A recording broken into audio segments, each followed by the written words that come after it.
constitute an axis of evil, arming to threaten the peace of the world.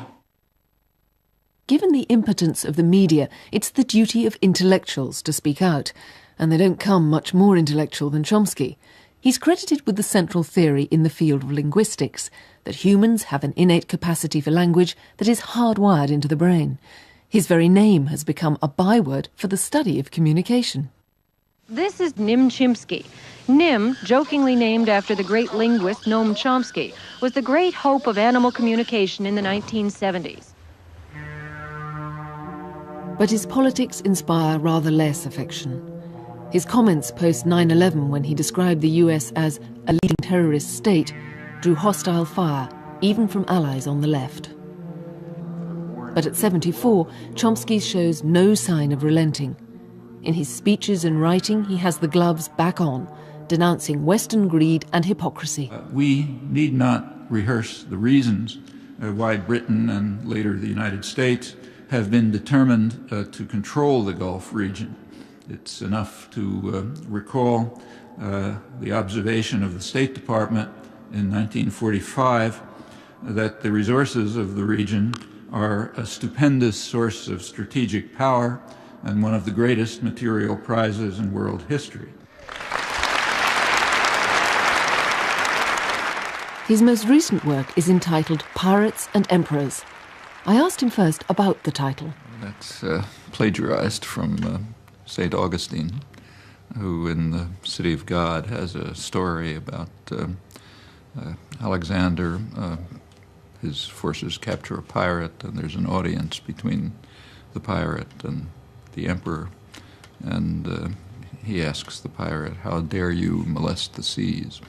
And the pirate asks him, tells him, "I'm a small man with a tiny boat, so they call me a pirate.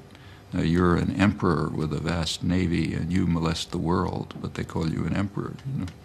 And that's a good allegory for the world, and in particular the contemporary world. The pirates are the ones who are condemned, not the emperors. Of course, the general population is attacked by both the emperors and the pirates. So it's not that the pirate, St. Augustine is not saying that the pirate is a nice fellow. He's just saying he's a small criminal as compared with a major criminal. So who does control the world? Who are the emperors? Overwhelmingly the United States since the Second World War, Britain before that, and concentrations of private power, which are enormous, and tyrannical corporations closely linked to the powerful states.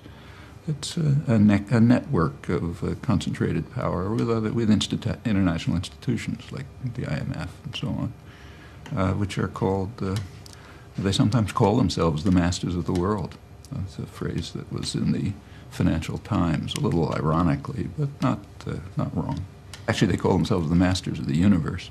Adam Smith called themselves the masters of the world. Now they're called the masters of the universe. We've gone a bit beyond it. Yeah, didn't have space age in Smith's time. But don't you sometimes need big government to deal with big business, that in a sense there is a kind of balance between these large forces? It's like saying there's a balance between two members of the board of directors of General Motors. Yes, there's some kind of a balance, but they're so closely interlinked and they're connected that they're, to first approximation, they're the same thing. Now, did September the 11th, do you think, mark a change in world politics? It's a historic event. It was the first time in hundreds of years that the West, Europe, and its offshoots have suffered the kind of criminal atrocity that they constantly carry out against others, which is quite a change. That's why there's such shock in the West. This kind of thing we do to you, you don't do it to us. I mean, it's like the reaction in England when, at the time of the so-called Indian Mutiny rebellion in India, tremendous shock that they should do to us what we do to them all the time. And my genius would use it as an opportunity to intensify repressive and sometimes violent actions, and that's just what's happened. So the Russians took it as an opportunity to step up their atrocities in Chechnya, assuming correctly that they would be authorized by Washington, at least tacitly, China did the same in Western China, Indonesia and Aceh, Israel and the occupied territories, and you run through the list. Countries ranging from the Central Asian dictatorships to democratic societies like the United States and others have used it as an opportunity to clamp down on their own citizens. Now, looking at the current situation, when do you think is it right to intervene in the affairs of another nation? I think there are conditions under which that would be possible. One basic condition is that nonviolent, you mean violent intervention, that nonviolent means have been exhausted. That's one condition. A second condition is that the people of the country in which you're intervening support the intervention. Under those conditions, and you can think of others, intervention would be justified. However, we don't ever apply those conditions. Take, say, South Africa under apartheid. There's no doubt that the overwhelming majority of the population would have favored intervention, probably military intervention. The other means had been tried for decades. Did anybody think of forceful intervention? Of course not, nor did I. Or take a recent case, East Timor. During the 1999, there were very large-scale atrocities going on. The population undoubtedly would have been delighted in military intervention. Well, Britain and the United States did intervene, namely by supporting Indonesia. Did anybody think of moving to do something else? Of course not. In fact, Britain was sending jets to Indonesia even after the Australian-led peacekeeping forces entered. That's the way the great powers intervene. Now, you make quite a lot in the book of the fact that there is freedom of expression in America. But what you do point to is something more insidious, because you suggest that there is actually, though there may be freedom of expression, there's a control of freedom of thought. Now, how does that happen? It was understood back at the time of the First World War that it's becoming much more difficult to control people by force. The popular struggles have led to the development of unions, parliamentary labor party, franchise extended, and so on. And coercion is just not going to work by force. So therefore you have to control thought. It's very striking that the contemporary systems of thought control, which are highly developed, very self-conscious, so leaders talk all about it, they come from England and the United States.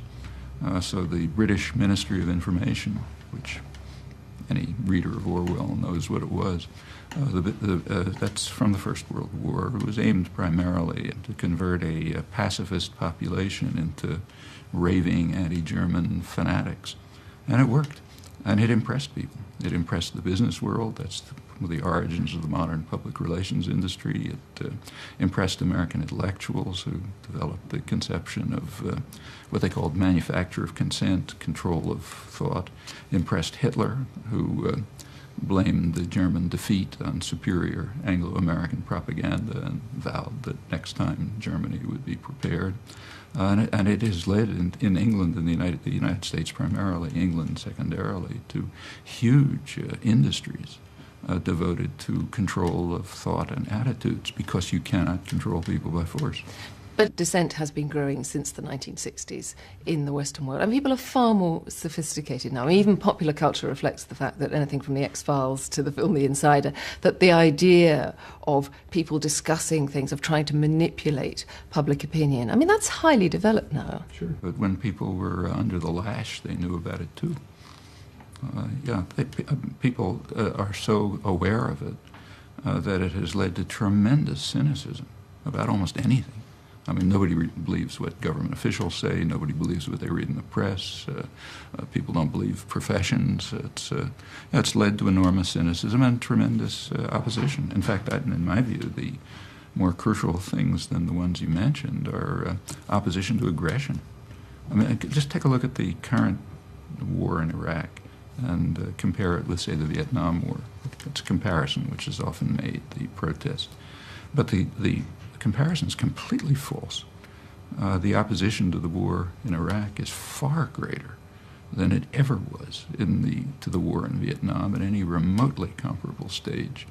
This is the first war in I think in European history, Europe and the United States, first one I can think of where there was massive protest before the war. It's never happened. I mean, in the case of the Vietnam War, there was no protest until years after the war began.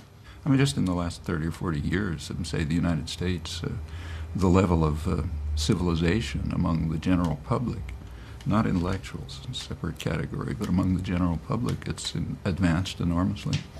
So do you think that intellectuals are not sufficiently engaged? Do you think they have become cynical? Intellectuals are a separate category. Intellectuals are mostly servants of power. I'm talking about the general public, not the intellectual world. They remain pretty constant. I don't think they're subject to these changes, except marginally, of course, to some extent. But they're quite different. And quite generally, it goes right through history, intellectuals have been servants of power. Take, say, the First World War. On all sides, Germany, England, the United States, France, intellectuals were extremely enthusiastic about the war. There were a few dissenters, and the best known of them ended up in jail, like Bertrand Russell, for example, or Eugene Debs in the United States, or Rosa Luxemburg in Germany. Very small group of critics, some of them best known imprisoned, but most intellectuals were enthusiasts for their own country, and that's common, and it remains common. I mean, intellectuals write history, so you have to be a little cautious about what they say about themselves. And it looks prettier when it's written in books. So do you then think it's a failure of the left, then, in the United States, that if there is this feeling that a war is not right, that there isn't more action, more political action about it? Depends what you mean by the left. I mean, the left, what I mean by the left is out in the meeting with the public all the time. It's out in the streets. And so there are meetings of thousands of people. The biggest university in the country, the University of Texas, came out with a strong anti-war declaration. That's never happened in the past. You go to working-class towns, and thousands of people show up for demonstrations and meetings. That's what I'd call the left. It's not the articulate left, but then the articulate left is never permitted expression. So during the Vietnam War, you didn't hear them either. I mean, the New York Times, for example, would never permit a comment by someone on the left committed to the involved in the peace movement, maybe a sentence here and there. But that's standard. As far as your attitude to government is concerned, I mean, you have been known for many decades as being an agitator against what you see as bad government. I mean, some people have wondered sometimes whether perhaps you could have, alongside the criticism, offered a little more in the way of solutions as well. There's plenty of solutions. In fact, that's all I and other people offer is solutions. Often the solutions are don't carry out crimes. That's the simplest solution. So if you want to reduce terrorism in the world, let's say, there's one very simple solution: stop participating in it. That doesn't end everything, but it cuts back the amount of terror by quite a notable amount. So that's a simple solution. If you want to look at other more complex cases, take, say, the Israel-Palestine problem. I think there's a solution, namely the one that the large majority of the American population support, which happens to be the international consensus on a two-state settlement that the U.S. government rejects. Okay, so there's a solution for you. Let's just follow the will of the American population and go through the list. For example, on say, environmental issues, there's plenty of solutions. It's claimed that what you say is correct. That's what's claimed by the intellectual world, that no solutions are offered by the critics. That's just nonsense. It's just they don't like the solutions. Since you first started in political activism in the 60s, do you feel that you have made a great deal of headway? I think the country has made a great deal of headway, and I'm happy to participate in it, but it's not traceable to individuals. I mean, these are mass popular movements, and big changes in culture. It's across the board. If you go back to the 60s, for example, there was no feminist movement, there was no environmental movement, there were no third world solidarity movements, there was no substantial anti-nuclear movement, no global justice movements. I mean, these are all developments of the last 20 or 30 years, and they come from all over the place. For example, the solidarity movements, which are quite unique. There's never been a time when people from the aggressor country went to the victims and lived with them to try to protect them. That happened in the 80s. Tens of thousands of Americans did it, and they came from conservative circles. A lot of it was church-based. And it came from Main Street in the United States. Now it's all over the world. So you have people, say, in the Israeli-occupied territories, in Colombia and all over, trying to help the victims. And yet you say there's this groundswell of support on Main Street, and yet you have a right-wing government there in Washington at the moment, and you have a great discrepancy between the way that the rest of the world increasingly views the United States and the way that the people of the United States view themselves. That's not true. Take, say, the international economic arrangements, what are called the free trade agreements, so they don't have a lot to do with free trade. There's overwhelming public opposition to them. That's why these issues never arise in elections. If you take a look at the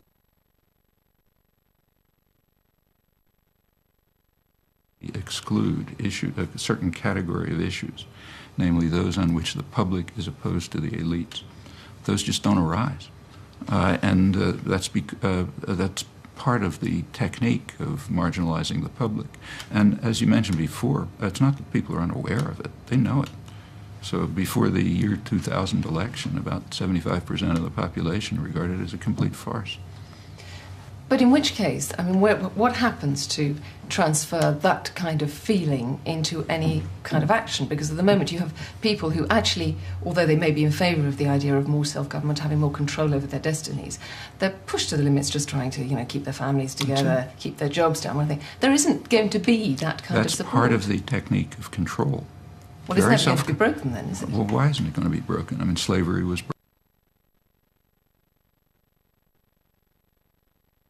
broken. You look over history, one after another form of coercion and control has been broken. As the Soviet system was collapsed from inside, every system of tyranny we know about and oppression has been, people chip away at it and it ultimately collapses. There's nothing special about them. I mean, the systems of power that exist now are quite fragile, and they know it. So the World Economic Forum, for example, is well aware. That's what the Financial Times called the masters of the universe. They're well aware of how fragile their control is and concerned about it, and rightly. What I wonder, though, is how you square your fundamental optimism about human nature with what seems to be a pretty pessimistic analysis of what's happening in the world.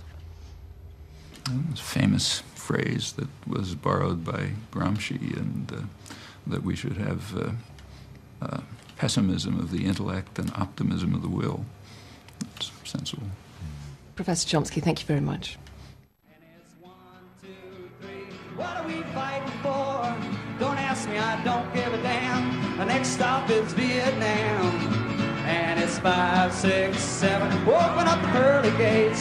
Well, there ain't no time to wonder why. Woo, we're all gonna die. Now come on, Wall Street, don't be slow. Man, this is what George Bush reportedly proclaimed that God told me to strike at Al-Qaeda, and I struck them.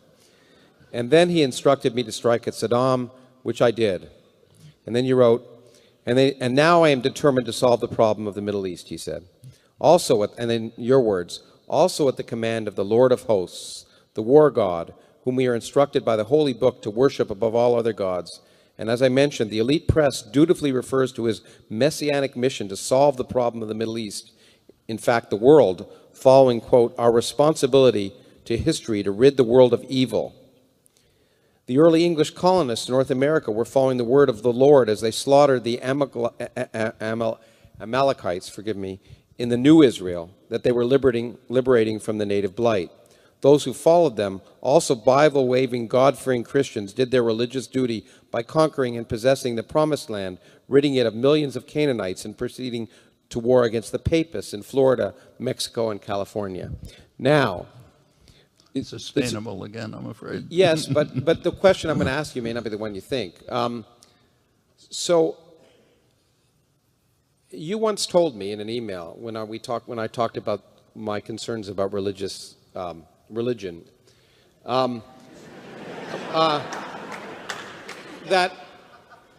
that you rightly, then this is a profoundly important thing. You don't care what people believe; it's what they do that counts. But beliefs influence actions, And it seems to me, and I'd like to hear your comment, that if you really talk about, if we go back to your argument for the responsibility of intellectuals, which is to expose lies, is it not, therefore, our responsibility to expose religious lies? Sure.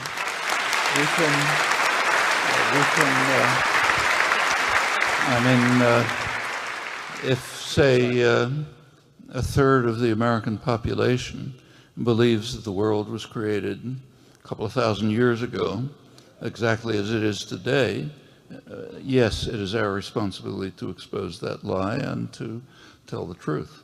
On the other hand, if, say I'm thinking of a particular person, but could give many examples, if a Peruvian peasant who immigrated to the United States 30 years ago and has managed to create a decent life for herself under pretty awful conditions, is an evangelical Christian who has a prayer group every evening that goes to visit the sick and pray with them, I'm not going to read her a lesson in epistemology.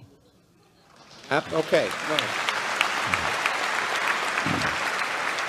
I couldn't agree with you more. It's our duty to expose lies when they influence behavior, and especially state behavior in a bad way. And I think that, although you didn't intend it, all those quotes, of course, and many wars are justified by religious arguments. Although one could argue if there wasn't God, one would justify them. But there's also, we should also remember that there's a secular religion, which is even more devastating, and that's things like the concept of American exceptionalism.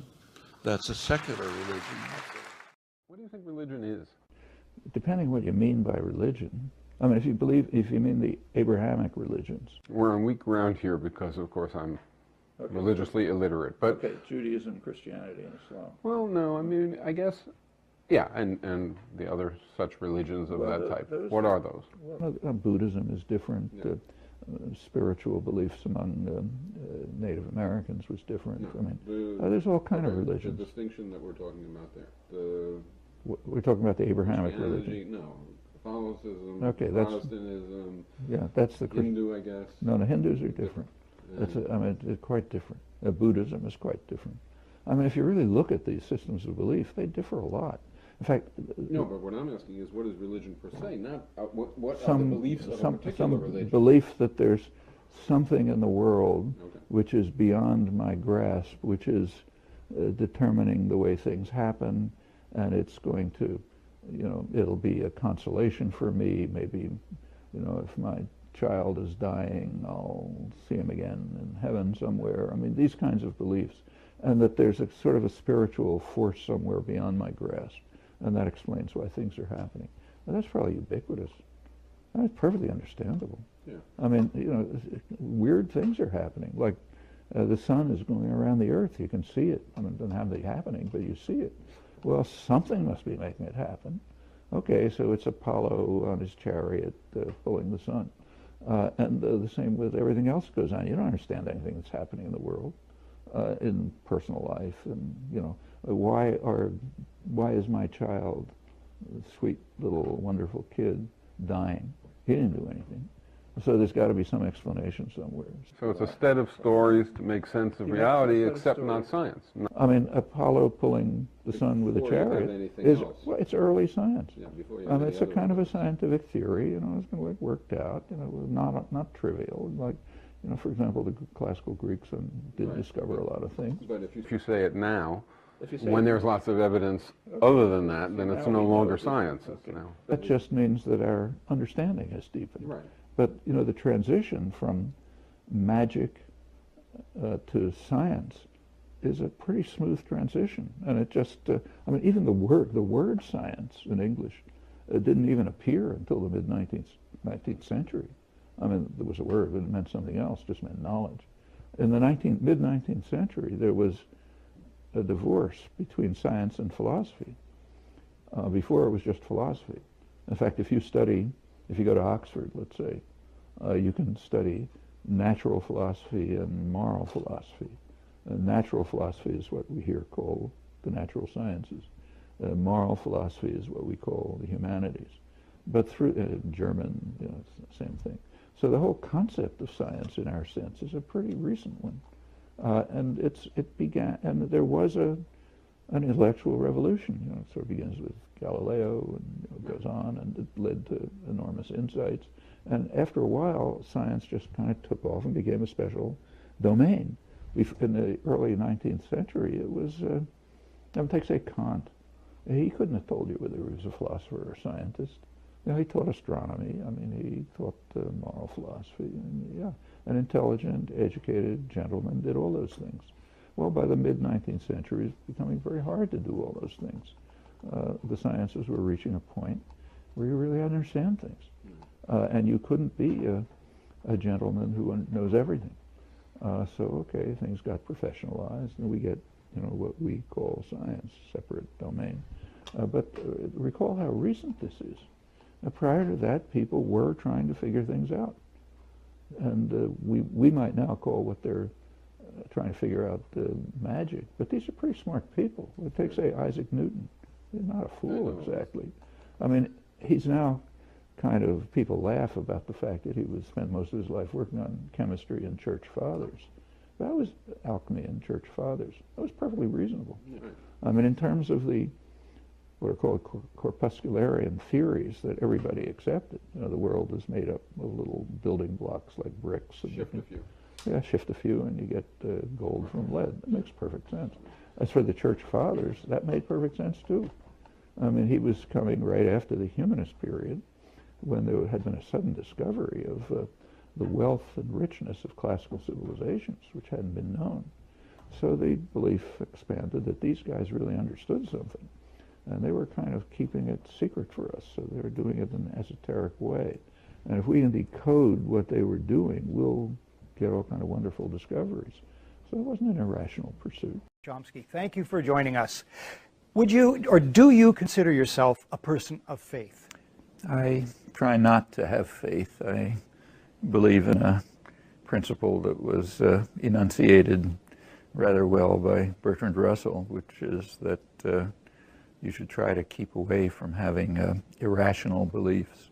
You should believe some things that for which you can find some evidence or some support, apart from commitment to principles like equality and freedom and justice and so on. Those, I wouldn't say that's faith. Those are things you're committed to. But as far as beliefs about the world, reality, my feeling is one should try to, as much as possible, have substantiated beliefs, or at least beliefs for which evidence could be appropriate. Well then, would you consider yourself, paradoxically, a person who has faith in the scientific method? I think it's the only method we have to try to get some approximate understanding of the world. I don't have faith that it'll reach the truth or even that it's leading us in the true direction. In fact, as someone committed to the scientific method, I'm also committed to its consequences, and among them are that you and I and the rest of the species are organic creatures who have our specific capacities and limitations, and we simply don't know and have no reason to believe that these capacities are such that we can gain the truth about the world. We do our best, but that's the most we can do. But there people would say that you cannot have moral principles unless you adhere to a faith. If I attribute those principles to a divine creature who I define as ordering me to have those principles, the principles don't become any more better established. So that's a useless step. It's true that our moral principles are not firmly grounded in unshakable evidence and argument, but nothing is going to make them any more firmly grounded. As for having a meaningful life, that seems to me irrelevant. No people who have meaningful lives with faith and without faith. Do you think holding a supernatural worldview is healthy and beneficial for humanity? It's not for me. I don't see any point to it at all. On the other hand, I know that it means religious beliefs and other forms of supernaturalism happen to mean a lot to a lot of people. If I find someone who's, say, mourning the loss of a dead child and is comforted by the idea that they'll be reunited with the child in heaven, it's not my business to try to convince them that their belief is incorrect. In fact, in a way, I think they're lucky to be able to have such a belief. I don't have it, and I don't think in the long run it's healthy. But we can't legislate to other people what they should believe in order to, say, comfort themselves. What in general do you feel then about religion's role in human society, both historically and here in the 21st century? Overall, I think it's, in terms of its effect on policy, ranging from social policy to war, I think it's been mostly negative. In fact, often extremely negative. With regard to individuals, it varies. For a lot of people, it just means a lot, and always has. What do you attribute to that? Do you think there's something biological, like many people have argued that we're sort of hardwired for religion? Do you think that religion is sort of keeping in lockstep with evolutionary processes? Well, first of all, we know very little about the evolution of humans in any relevant respect. I mean, we know a lot about the fossil record and so on. But when you get to human cognitive capacities, or and so higher, what we call sometimes higher mental faculties, the evolutionary record is just extremely thin. We're a very recent product of evolution. Modern humans, from a cognitive perspective, cognitive behavioral perspective, only emerged within roughly the last 100,000 years, which is like a flick of an eye in evolutionary time. And we're all more or less identical. There's very little genetic variation relevant genetic variation among humans, because there's been, we probably come from a small breeding group somewhere in East Africa, probably no later than, say, 50,000 years ago. There's no time for anything to have happened. We can, in a sense, it's like almost, in my view, virtually a tautology to say that the a commitment to religious belief is the result of evolution, because we're the result of evolution. Just like my chin is, my toenails are. So are my higher mental faculties. But that just doesn't tell you very much. I mean, we all know, without doing pop science, that people do want to find ways to give an intelligible picture of the universe around them, to find comfort, to find association with others. And they do it in all kinds of ways. Some of them we call religion. A lot of some of it we call magic. In the modern period of the rise of organized modern science, of course, goes way back, but really as a major phenomenon in human life, there's been a concerted attempt to gain an understanding of the world by means that do permit confirmation, disconfirmation, building on the results of others, and so on. So we call science. Okay, that we should push that as far as we can. Surely we want to understand as much as we can about the world, and that's the best way to understand it.